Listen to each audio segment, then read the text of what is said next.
en à l'enseignement et vendredi soir de 18h30 à vendredi soir de 18h30 à 20h, rencontre de prière. Dimanche, le culte commence à 7h30 par la leçon. Tous les dimanches, les enfants font le culte dans les salles de classe. Maintenant, nous invitons tous ceux qui nous rendent visite pour la première fois de se tenir lever et se présenter.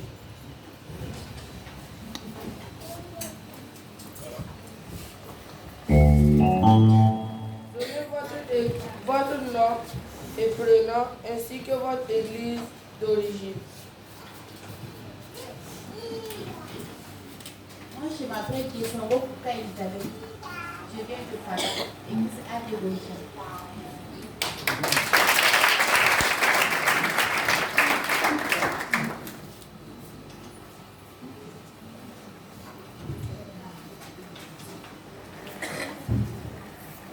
Mon nom c'est Roulourek Nawani Silas. Je viens de Nagré, église de Semane, avec pasteur Michel Djoum.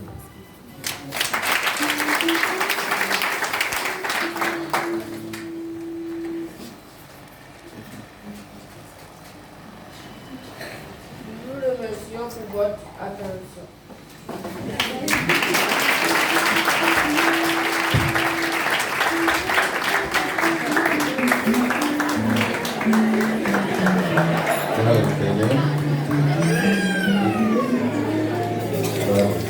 Ils nous ont demandé de les appuyer, mais ils sont plutôt autonomes, ils s'approchent très bien. Donc, il faut encore applaudir pour eux.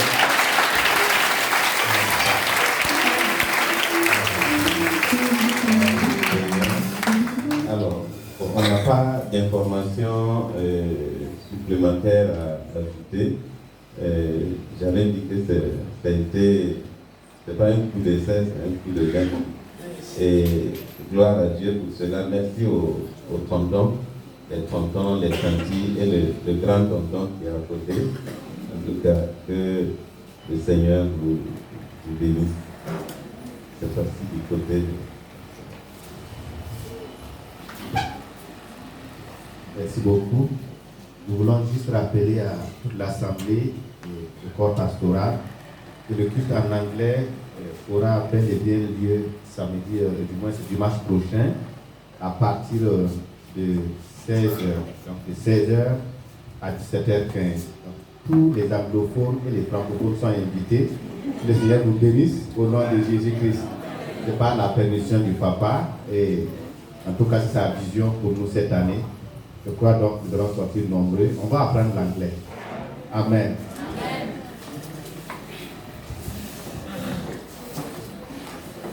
Merci au diacre, merci à notre papa pour ces informations complémentaires. Que Dieu vous bénisse au nom puissant de Jésus. Nous approchons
dans ce même temps. Seigneur, nous voulons que tu nous conduises dans ta parole. Amen. Amen.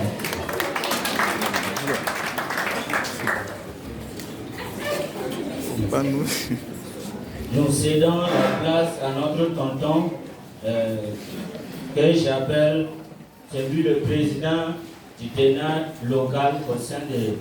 je dis du ténor local. Il s'appelle Mathias Nikema. Donc, les enfants, sous vos acclamations, nous accueillons le concert.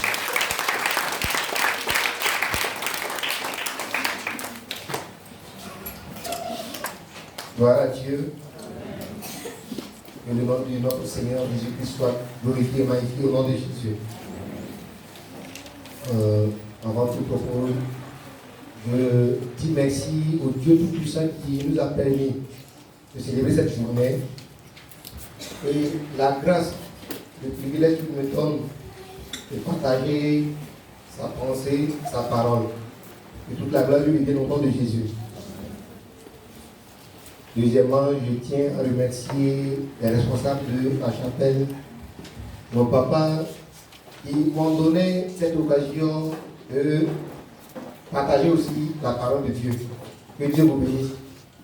Nos parents, merci aussi pour votre présence. Que Dieu vous bénisse tous au nom de Jésus. C'est la journée des enfants. Nous qui sommes enfants, quand un thème a été choisi, aujourd'hui, comme les gens le disaient, ta parole est une lampe à mes pieds et une lumière sur mon sentier. Donc ce matin, nous allons nous entretenir sur ce thème au nom de Jésus. Je vais demander à quelqu'un parmi les enfants de chercher ce passage. Psaume 119, le verset 105.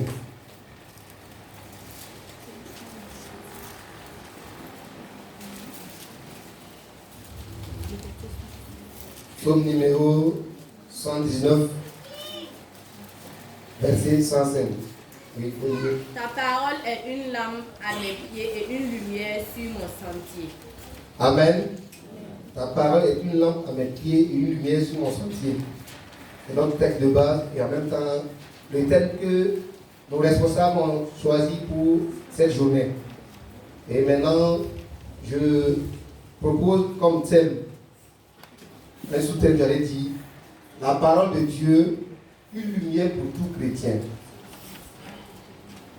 La parole de Dieu, une lumière pour tout chrétien. À l'introduction, je dirais que à la célébration du centenaire de l'Église des Assemblées de Dieu du Burkina Faso, nous voyons que 3 termes, 3 mots, j'allais dire, ont été choisis. Et le but de ces mots, c'est de nous inviter, d'inviter toute l'Église à revenir sur nos fondamentaux. Et c'est dans cette optique que le dénote pour l'occasion de la journée des enfants cette année, on choisit ce thème tiré de Psaume 119, verset 105. Comme je disais précédemment, notre thème c'est la parole de Dieu, une lumière pour tout chrétien. Et ce thème sera développé en 3 points, savoir un appel au retour à la parole de Dieu. Ça c'est le premier point. Deuxième point, qui doit revenir à la parole de Dieu? Et nous terminons par les avantages de retourner à la parole de Dieu. Appel au retour à la parole de Dieu. Si nous lisons dans Ésaïe, chapitre 1, les versets 18 et 19, nous voyons ce que le prophète Ésaïe dit ceci. Je lis, mais c'est la version de ces mains que je vais lire. Venez et discutons ensemble, dit l'Éternel. Si vos péchés sont rouges comme de l'écarlate, ils deviendront aussi blancs que la neige. Oui, s'ils sont rouges comme la pourpre, ils deviendront aussi blancs que la laine. Si vous vous décidez à m'obéir, vous mangerez les meilleurs produits du pays. Amen. Nous voyons ici que les premiers mots nous disent venez et discutons ensemble.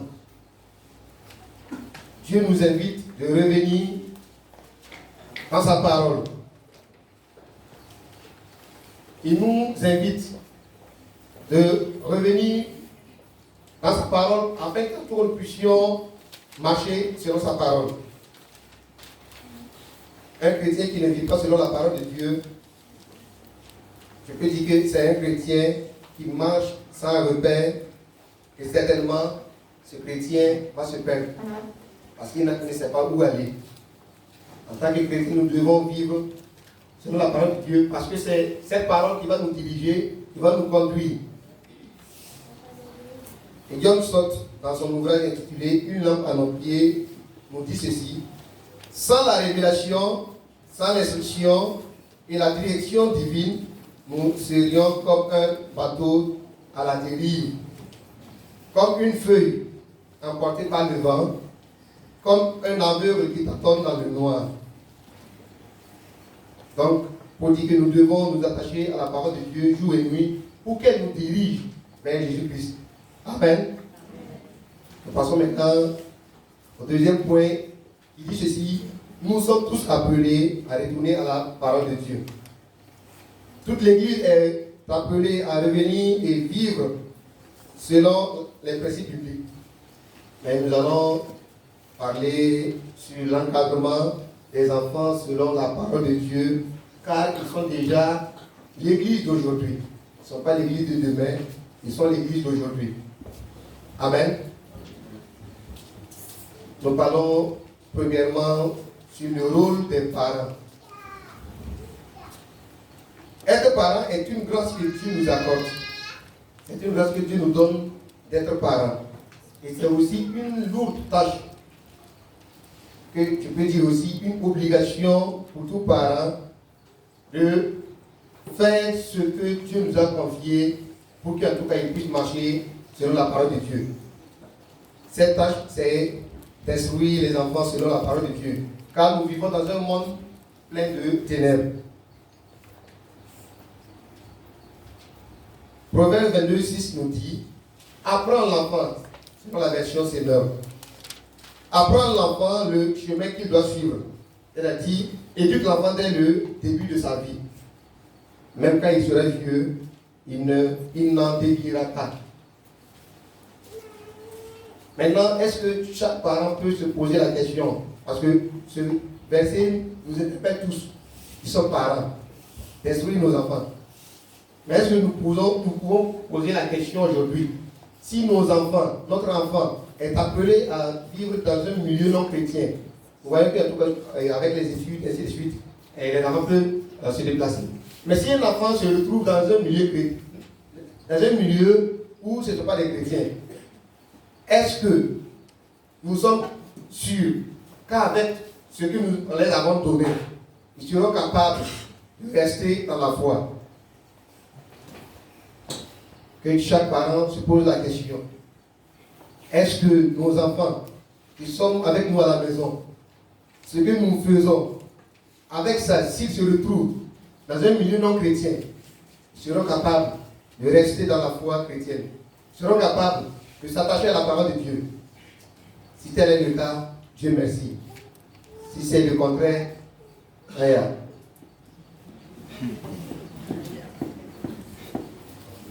Soyons comme Anne et Elkanah qui servaient Dieu avec fidélité.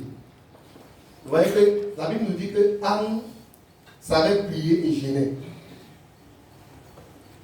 Leur fils Samuel est gardé de la corruption quand il était avec les fils d'Élie qui étaient corrompus.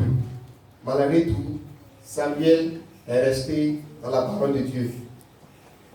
Nous devons être des parents exemplaires, des parents que Dieu va compter sur nous.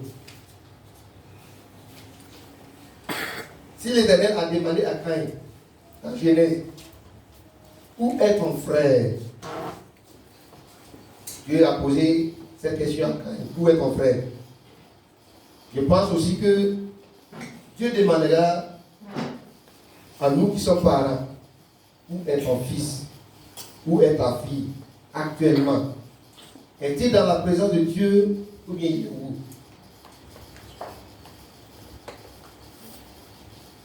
Donc, nous pouvons faire comme Josué qui a pris une bonne résolution en disant que moi et ma maison, nous servirons l'Éternel. Que nous puissions prendre cette résolution avec nos enfants, tout le monde dans la famille, pour servir le vrai Dieu, pour servir le Dieu qui nous a confié cette tâche qui est l'instruction des enfants selon la parole de Dieu.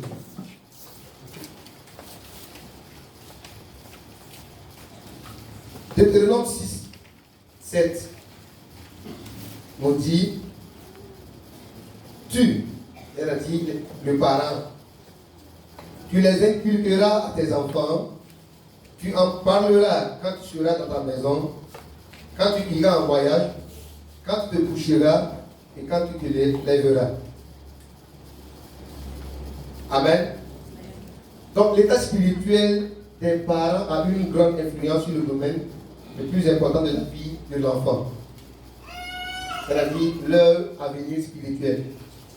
Si nous, parents, nous nous attachons pas à la parole de Dieu, c'est ça qui va répercuter sur la vie des enfants. La plupart du temps. Pour ce faire, ceux qui avaient l'habitude de faire peuvent continuer. Les cultes familiaux, les cultes en famille, et ceux aussi qui avaient stoppé, ils recommencent, et ça va nous aider au nom de Jésus. Maintenant, je passe au rôle des moniteurs. Parce que c'est tout le monde. Le moniteur est celui qui a d'abord été appelé par Dieu pour servir parmi les parents. Donc c'est une vocation. Puis il est autorisé par l'Église dans l'accomplissement de cette fonction. Il est celui à qui l'Église, les parents, donnent le droit et le pouvoir de continuer l'éducation commencée au foyer. J'ai dit continuer l'éducation au foyer. Matthieu 18, 14.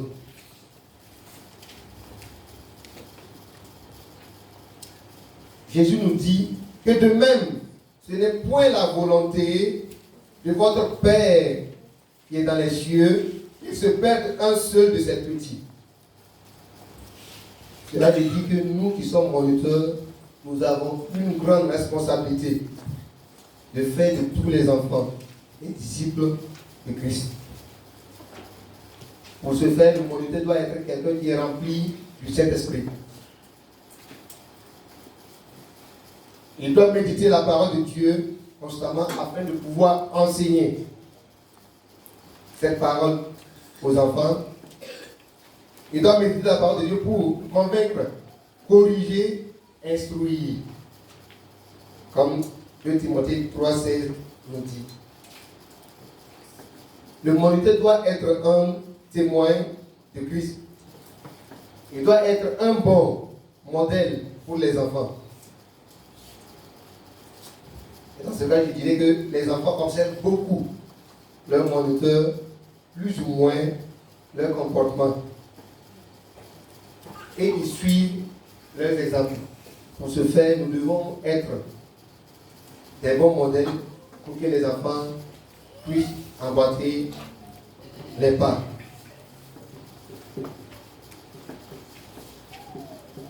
Christ nous a confié à chacun des talents. Être moniteur, chaque moniteur, Dieu t'a confié un talent. Et je peux résumer ce talent pour dire que ce talent est d'enseigner, convaincre, corriger, instruire. Mais maintenant, posons-nous la question.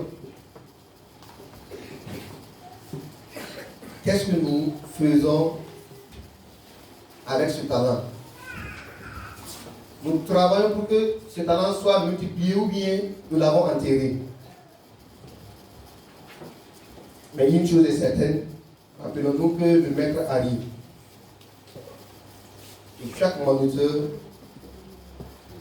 sera appelé à faire le rapport de ce qu'il a eu comme talent et de ce qu'il a eu à faire avec ce talent. Que Dieu nous donne d'être transformés par sa parole afin de pouvoir transformer la vie de ses enfants au nom de Jésus-Christ. Amen. Les enfants aussi ont un rôle.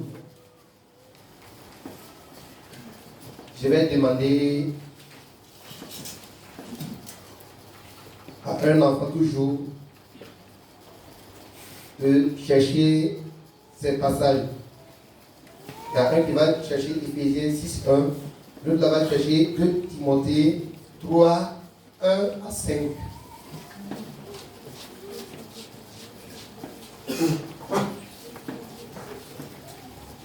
« 2 Timothée 3, 1 à 5. Mais nous allons commencer la lecture par 2 Timothée.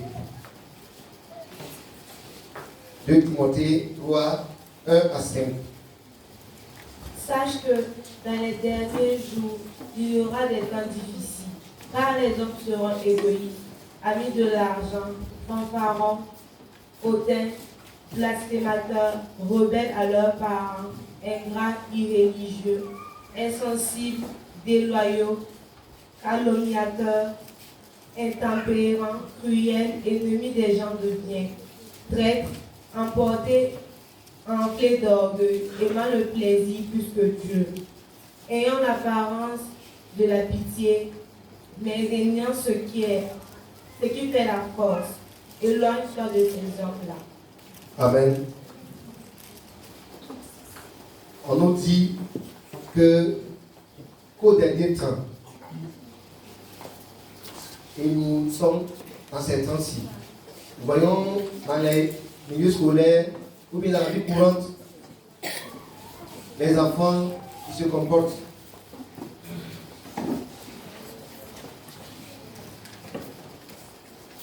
Il y a beaucoup qui abandonnent la foi parce qu'ils sont frustrés. La parole de Dieu nous dit ce matin, nous qui sommes enfants, que de prendre garde.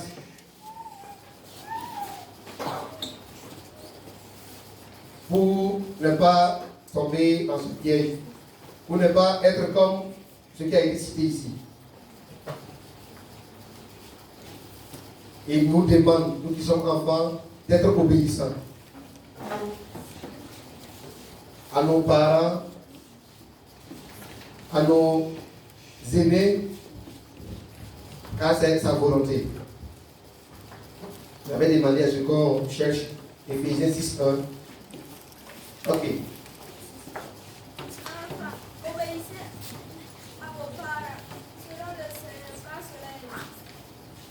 Enfants, obéissez à vos parents selon le Seigneur, car cela est juste.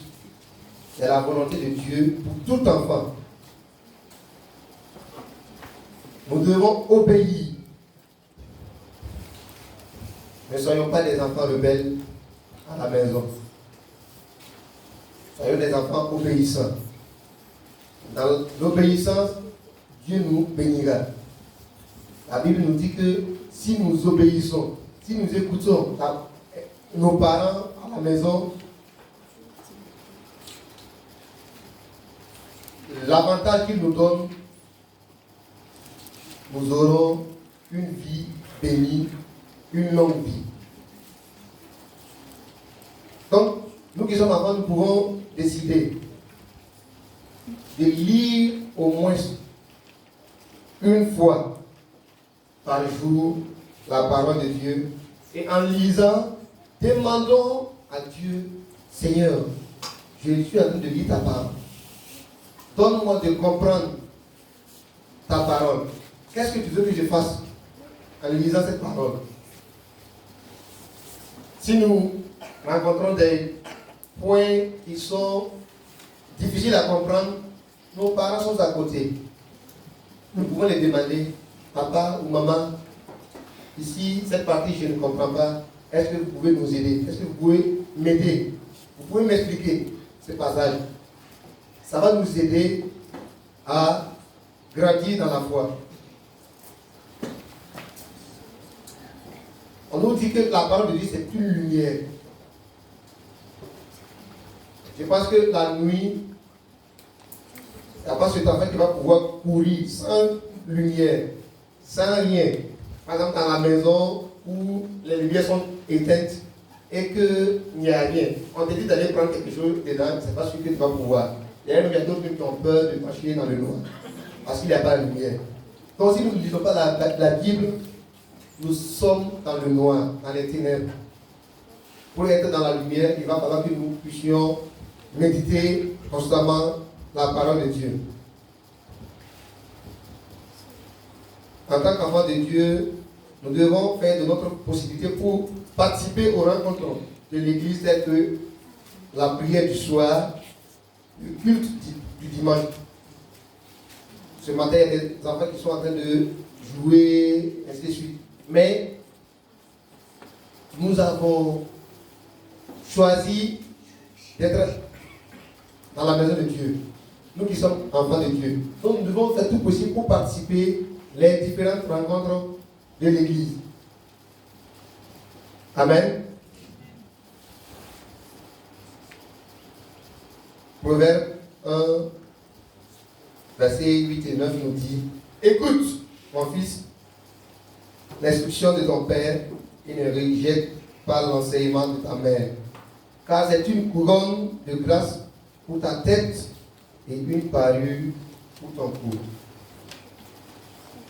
Donc, nous sommes tous appelés, nous qui sommes enfants, nous sommes tous appelés à bien écouter les instructions que nos parents nous donnent à la maison.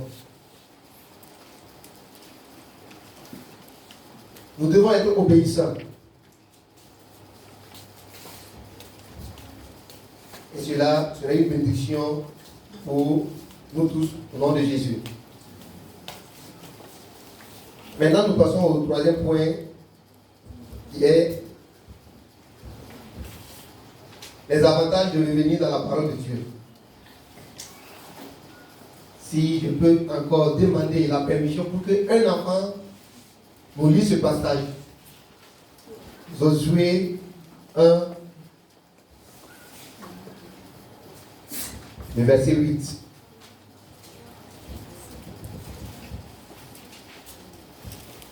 Josué 1, verset 8 seulement.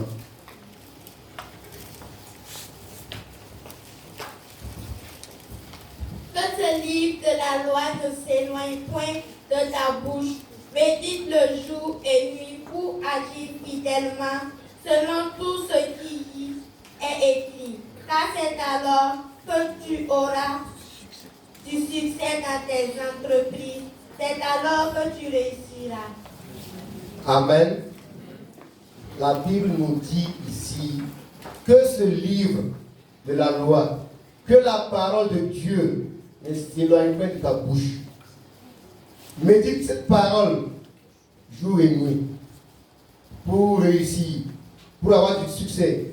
Il n'y a pas une autre solution pour nous de réussir ici si nous ne nous appuyons pas sur la parole de Dieu.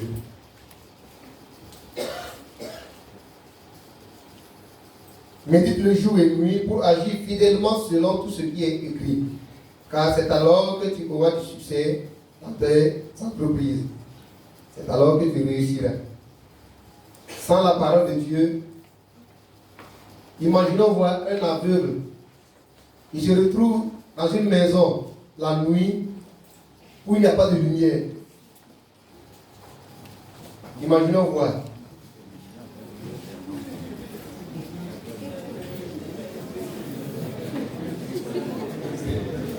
Donc, si nous abandonnons la parole de Dieu, nous serons comme cet aveugle. Dans une maison, pendant la nuit, où il y a plein de lumière. Elle a dit que le monde même vaut mieux. Parce qu'en tout cas, ils ne connaissent pas. Mais un chrétien qui ne s'attache pas à la parole de Dieu, c'est très dangereux. Donc pour réussir, Dieu nous dit ici de méditer cette parole jour et nuit. C'est la parole de Dieu qui nous donne les directives. Il nous montre le chemin. Va ceci. Va tout droit. Arrête. Va à gauche. Va à droite. Sans la parole de Dieu, ça serait très difficile pour nous de pouvoir triompher. Et c'est la parole de Dieu qui nous montre le chemin qui mène vers notre Père Céleste. Si tu prends la voie, une voie pour aller à quelque part, tu sais lire, et tu ne demandes pas, pourtant tu ne maîtrises pas bien la voie, tu ne demandes pas à quelqu'un de t'aider, ou bien tu ne lis pas les panneaux qui sont sur la voie, je pense que ça serait très difficile pour toi de pouvoir arriver là où tu veux aller. Nous tous, nous avons décidé, nous avons choisi de suivre Dieu afin d'aller chez le Père Céleste, notre Dieu, notre Père. Donc, c'est la parole de Dieu qui est notre repère. Comme c'est notre journée, ce sont les enfants qui vont lire.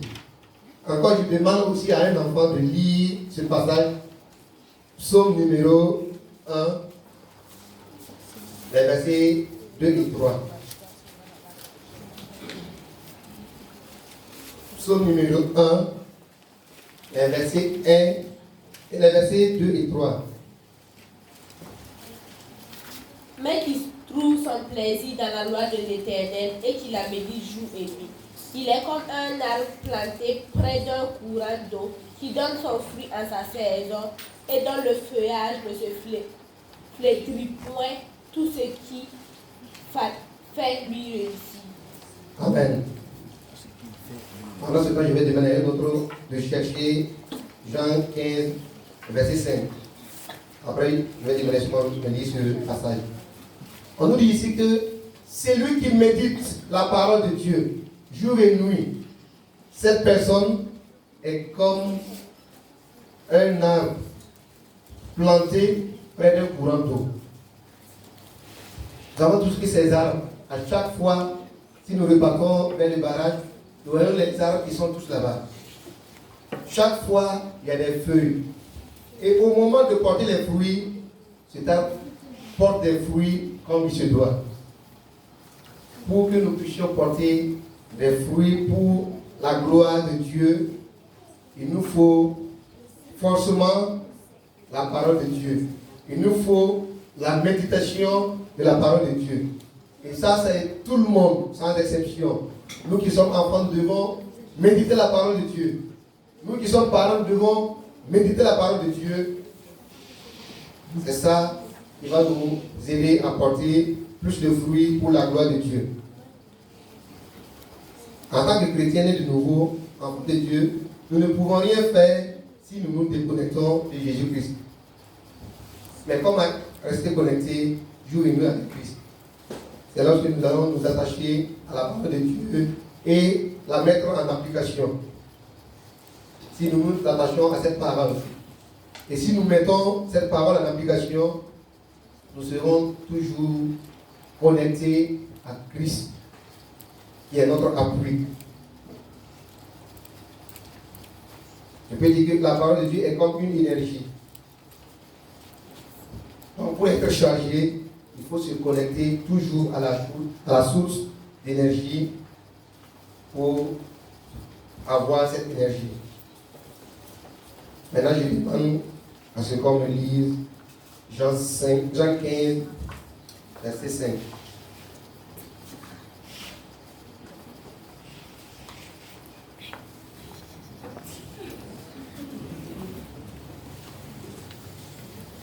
Je suis le Saint, vous êtes les servants. Celui qui demeure en moi et en qui je demeure porte beaucoup de fruits, car sans moi vous ne pouvez rien faire. Car sans moi, vous ne pouvez rien faire. Nous devons nous attacher, nous devons nous connecter à Jésus-Christ. Parce qu'il dit ici qu'il est le cep. Et nous sommes les serments, nous sommes les branches. Pour que les branches portent des fruits, cette branche est obligée de se connecter au tronc, où les racines vont faire venir la nourriture. Une branche qui se rebelle disant que maintenant je suis fatigué, je suis autonome, je ne vais plus me connecter au tronc, je suis en tout cas pour chauffer l'eau pendant la fraîcheur comme ça, c'est sur ces branches qu'on va utiliser. Parce qu'il n'y a plus de connexion, il n'y a plus de vie. Quand cette branche se déconnecte. Et la Bible nous dit que nous sommes des branches. Nous devons nous connecter à Christ qui est le vrai cep. Et il nous dit que sans lui, sans Christ, nous ne pouvons rien faire. Rien faire. Nous ne pouvons rien faire. Quand la parole de Dieu permet aux chrétiens de porter des fruits. Donc, comme je disais que un chrétien qui se détache de la Bible, c'est-à-dire la parole vivante de Dieu, est semblable à quelqu'un qui a son téléphone déchargé dans sa poche. Un téléphone déchargé, nous savons tous qu'à tout cas, ce téléphone ne peut pas recevoir des appels. Et ce téléphone aussi, on ne peut pas l'utiliser pour appeler. Tant qu'on ne charge ce téléphone, on dit que ce téléphone n'a pas son importance d'être téléphone. Donc, pour avoir une communication fiable avec notre Père, restons connectés à la parole de Dieu au nom de Jésus. Pour conclure, nous avons traité ce thème, la parole de Dieu, une lumière pour tout chrétien. Quel enfant prend aujourd'hui la résolution de méditer la parole de Dieu? Est-ce que nous allons prendre cette résolution? Quel enfant prend la résolution aujourd'hui, qu'à partir d'aujourd'hui, je vais méditer la parole de Dieu?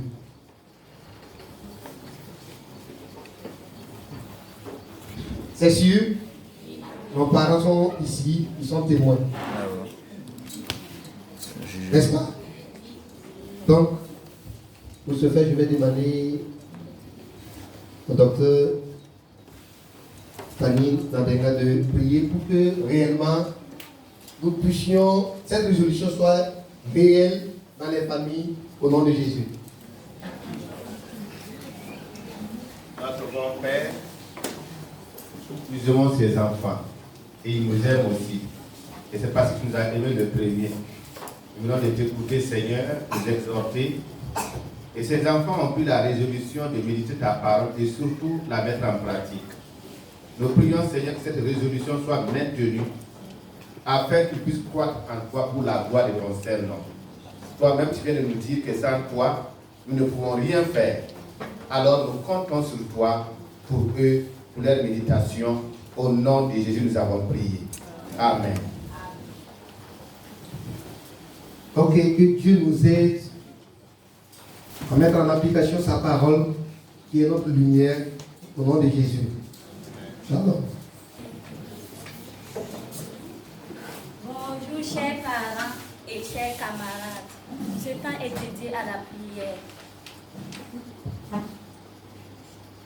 Tout d'abord, nous allons dire merci à Dieu pour l'opportunité qu'il nous donne d'être là et merci pour sa parole.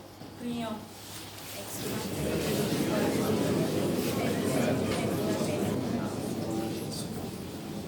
Nous allons demander à Dieu de nous aider à mettre sa parole en pratique. Prions. Excellent Père, Dieu de pouvoir, Dieu de l'autorité, je viens auprès de ta parole. Je demande éternellement de pouvoir de nous aider à mettre cette parole en pratique, Père éternel. Mets cette parole en pratique afin que nous puissions comprendre ce que nous avons dit et la parole de Jésus. Dans le nom de Jésus.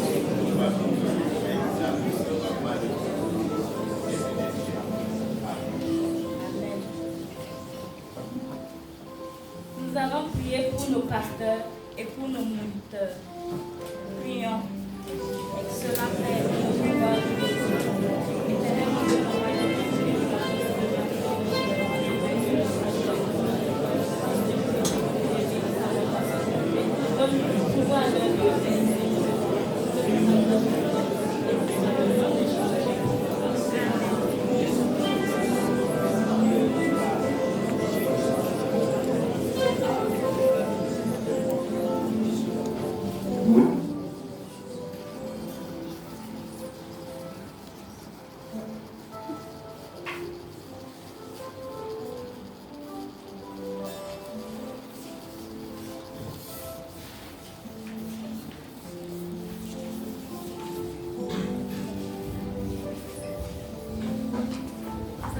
demander à notre docteur Ganabé de prier pour le dénard. Nous demandons à tous ceux qui sont du dénard de se mettre en genoux. Le docteur va venir. Seigneur notre Dieu, nous te disons merci pour ton amour renouvelé à notre endroit ce matin. Père éternel, aujourd'hui nous célébrons un grand jour. Seigneur, cette journée est dédiée, Père éternel, à nos enfants. Ces enfants que tu nous as donnés, qui sont, Seigneur, une bénédiction, une grâce exceptionnelle. Père éternel, que tu accordes, Seigneur, aux parents, que tu accordes à l'Église, Seigneur, qu'ils ont merci pour leur vie. Notre prière est que, Seigneur, sois leur Dieu à jamais. Tu les bénis, Seigneur, jour et nuit. Sois leur sécurité. Accorde-les, Seigneur, un succès total, un succès holistique, spirituel, Seigneur, social et partout ailleurs. Père éternel, ne les abandonne pas un instant. Bénis leurs parents, bénis leurs encadreurs. Seigneur, guide leurs pas. Seigneur, au nom de Jésus, nous les confions maintenant. Ne les abandonne pas. Bénis leur vie au nom de Jésus.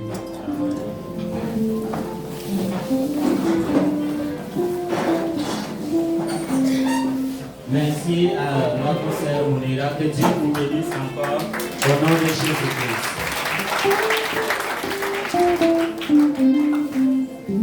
Dans cette même optique, nous invitons le corps pastoral pour la gestion de la Sainte Seine.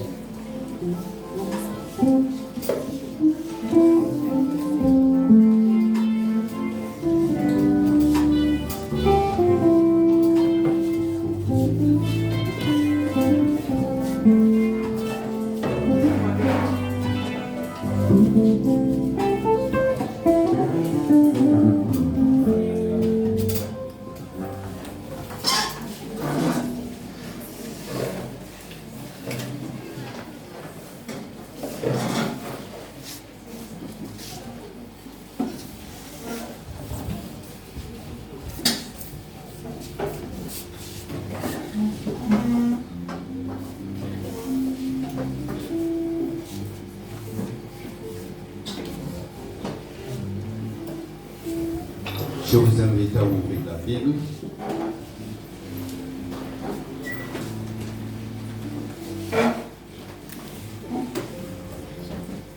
Un Corinthiens au chapitre 11.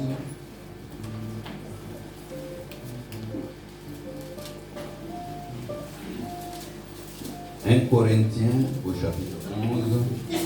Nous lirons à partir du verset 23.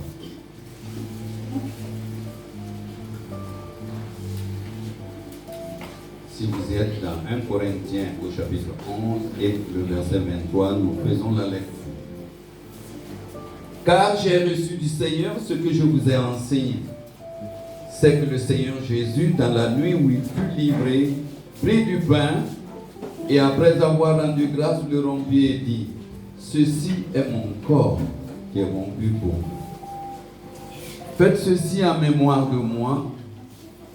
De même, après avoir soupé, il prit la coupe et dit, cette coupe est la nouvelle alliance en mon sang.